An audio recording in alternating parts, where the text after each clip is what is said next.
Hello, and welcome to a very special extra edition of CWO.digital. Today's special guest is Neil McIvor. Hello, my name is Neil McIvor. I'm the head of data for public services at the data and tech consultancy esynergy. Passionate about data science, data ethics, and public services, Neil is recognised as one of the UK's leading voices in public sector data.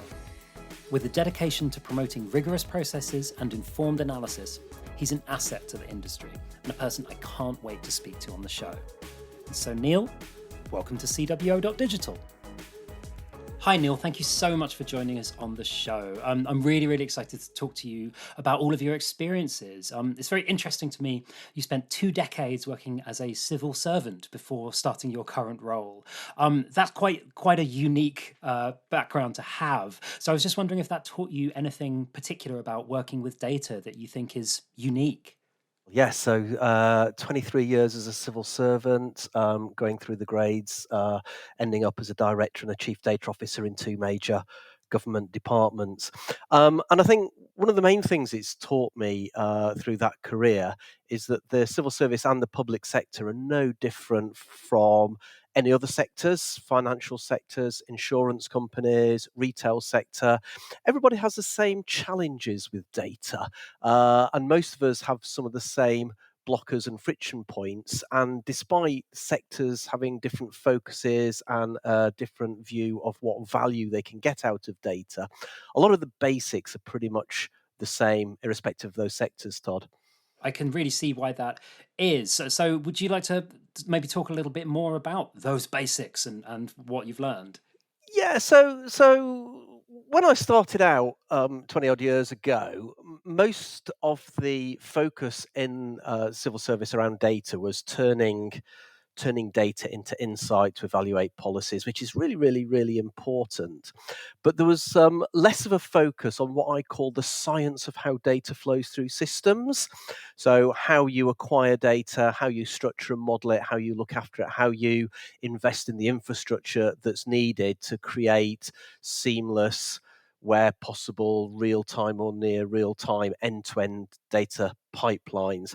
And I think as we progress through my career and as the civil service progressed through its data maturity cycle, we've become much more aware of the importance of understanding all the steps within that process and not just treating data as a free good or a commodity that you can magic up from anywhere and then just pull the insight from it.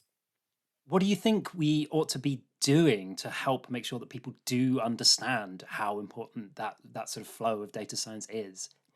Well, I'll just pick you up. You said the flow of data science, and I'm calling this the science of how data flows through systems, which is very different to data science. That's such an important distinction. Thanks for calling me out. Well, for a start, let's dig into that definition. Okay, so in my mind, any end-to-end data pipeline just falls into 3 simple steps. You've got to get the data, find it, acquire it. You've got to put it somewhere. It doesn't necessarily mean a physical transfer, but you need to ensure that it's modeled correctly for whatever end use you need to do. So that's the get and the put phase. And then the third phase, which is where the data scientists come in, is to use that data. So this is once you have acquired or found the data, once you've structured and modeled it and protected it, especially if there's personally identifiable information on it, then there's a science of how you extract maximum value from those data items. Wow. Yes. Okay. So for a layman, it's certainly a pretty big, swampy, nebulous concept to dig into. So how do we help make sure that non-experts understand the importance of it all?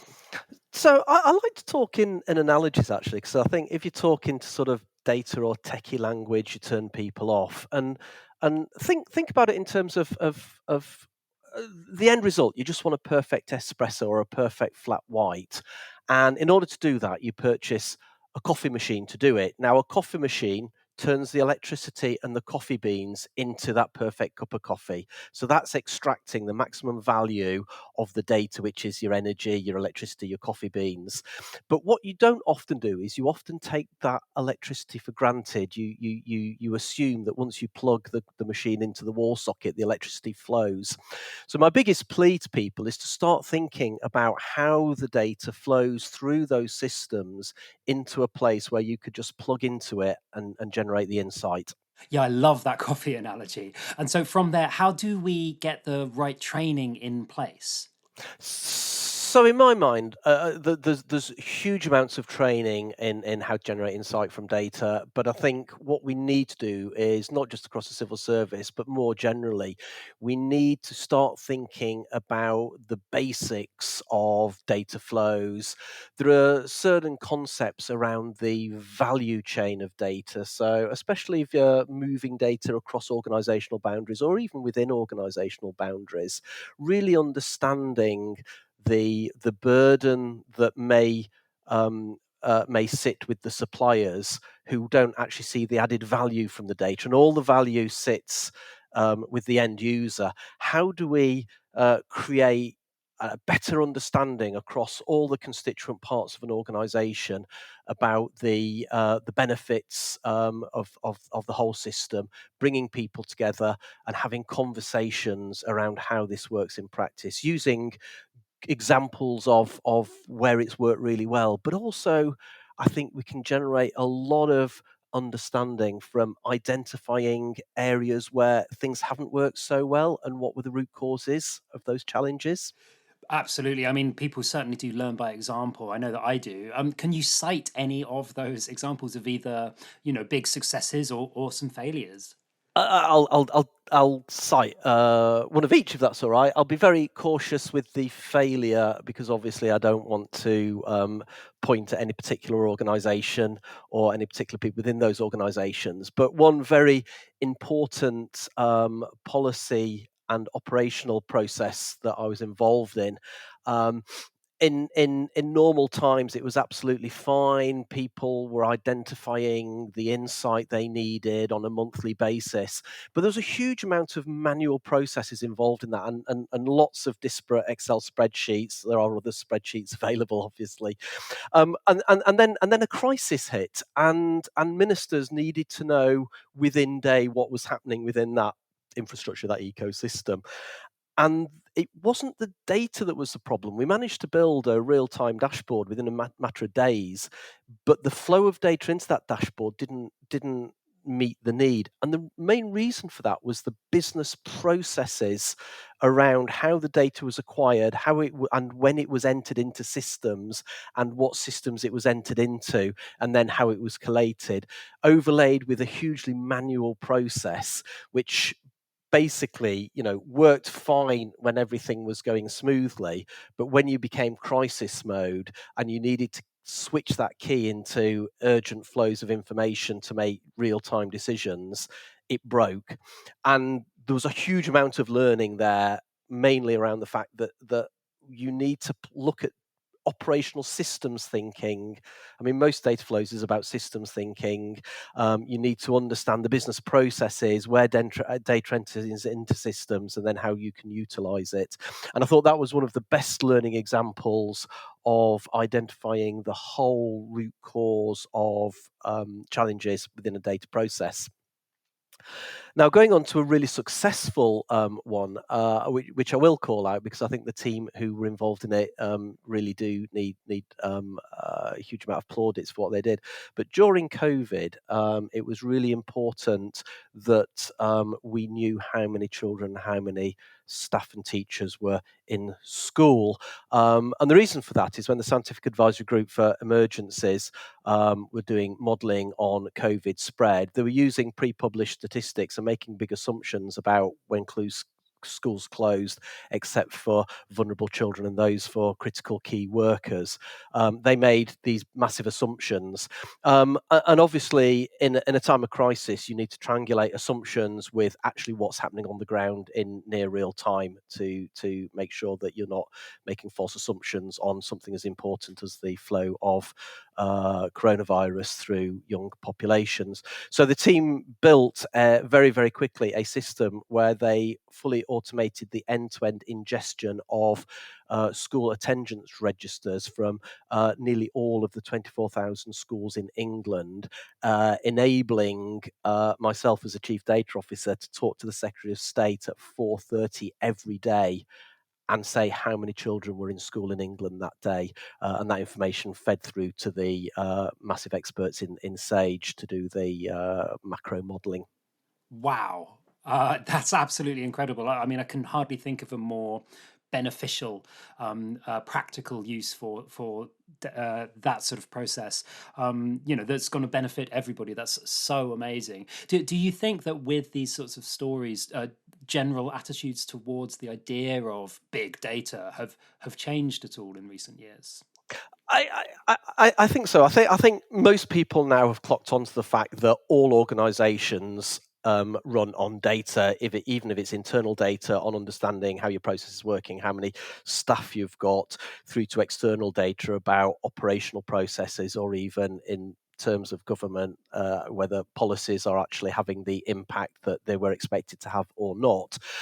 So that battle's been won, and where that then takes us to its natural next step is that real understanding of what value data can have to your organization and to the business goals and aims of your organization.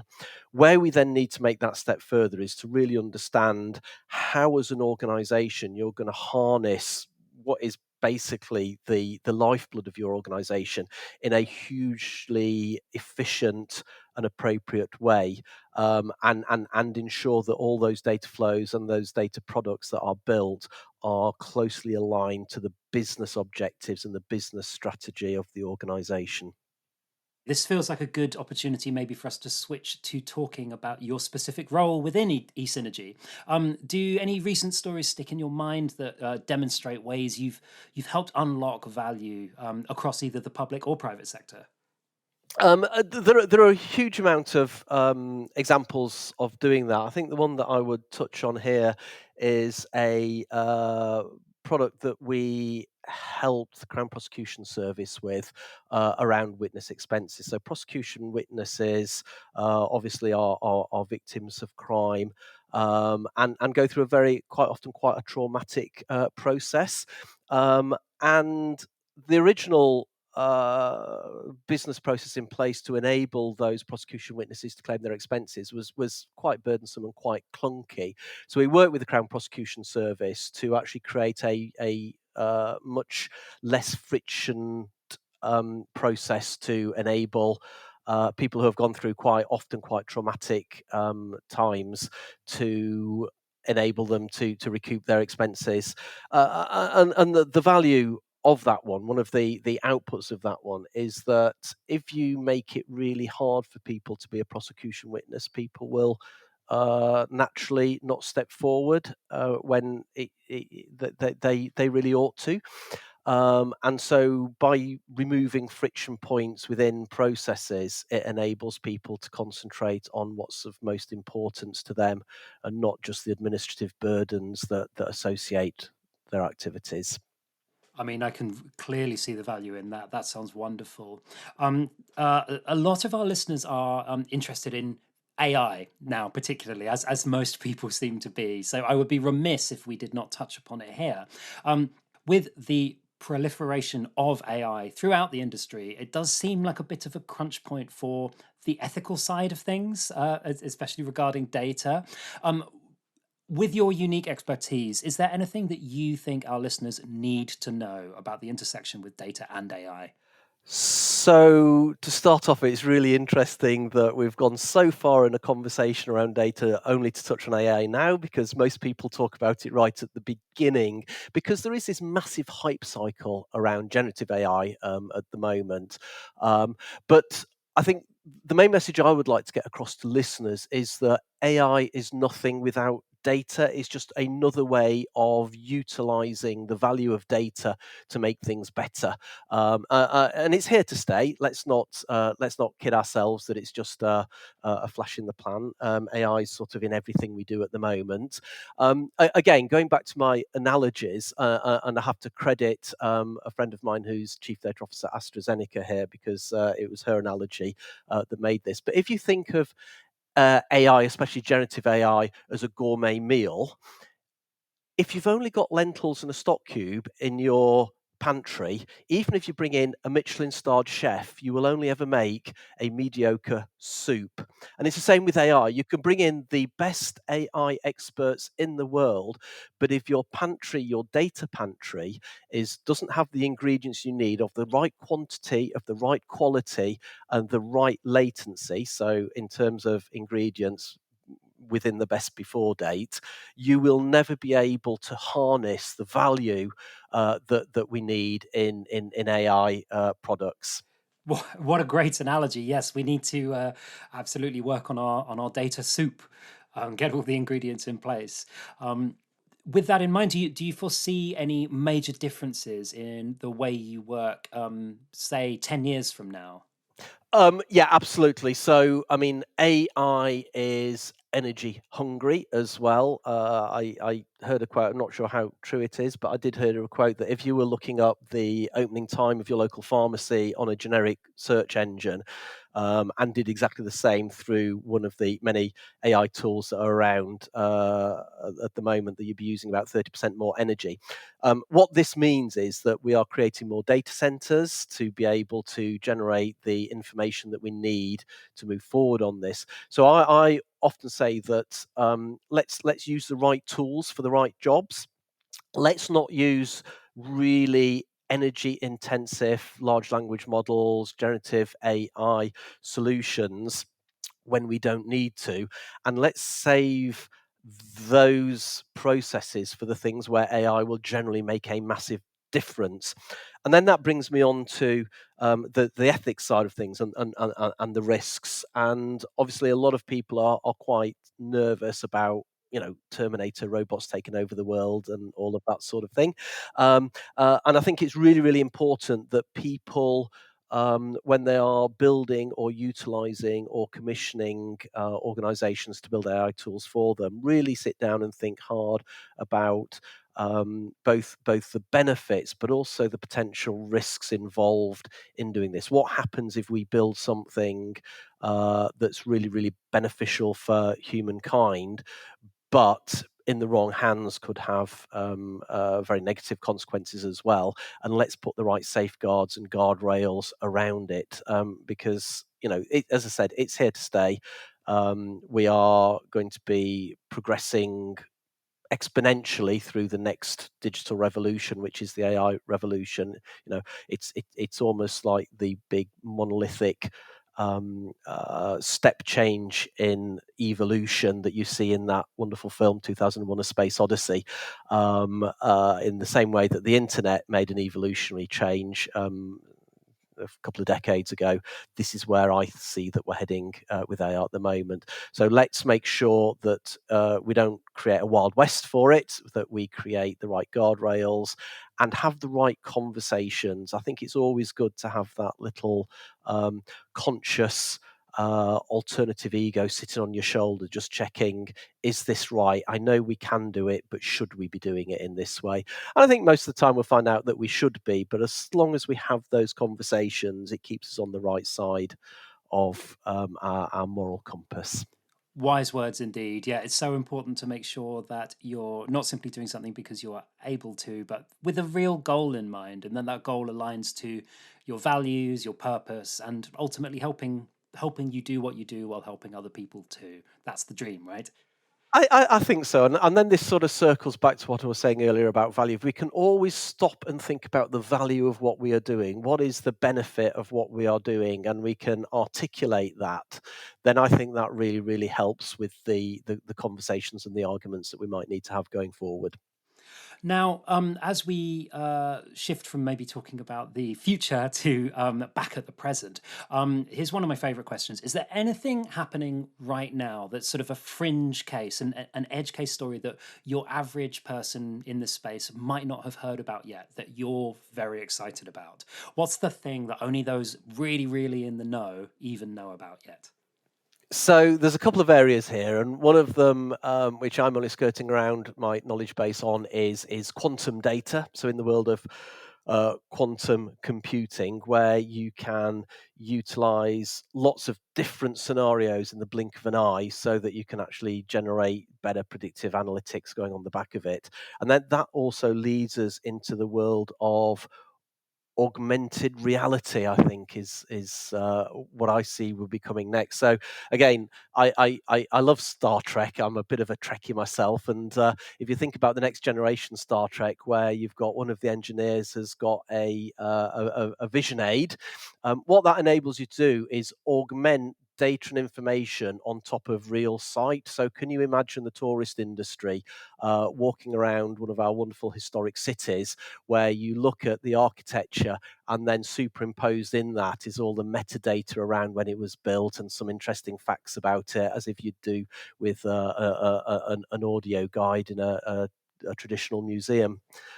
That would be incredible. Yes, I spoke to another expert recently who's was talking about things to do with new kinds of prosthetic limbs that are actually able to provide the feeling of touch to the wearer, and how that can work through sort of pressure sensors and things like that. And it really is such an exciting time. These sorts of peripherals, to quote William Gibson.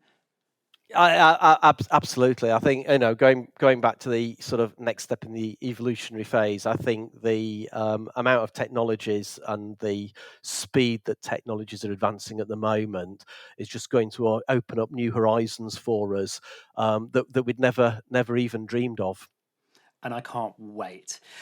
So before we come to the end of our time, Neil, can you recommend any books, any documentaries, anything like that that touches on some of the topics we've discussed today?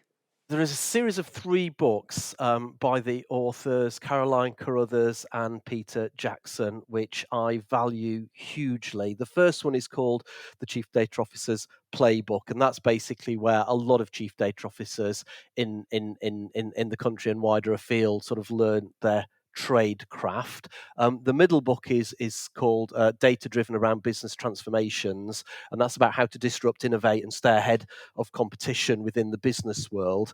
And then the third book, which has really got my head thinking, and the wet towel moment round my head, is something called Halo Data, again by Peter and Caroline, which generated a concept around how we need to understand that data doesn't always have to be static, but can be much more flexible, and we better utilize our risk appetite of using that data depending on how confident we are that that data is accurate. And that sort of takes us a step change away from conversations around single sources of the truth to multiple sources of uncertainty, depending on your user need.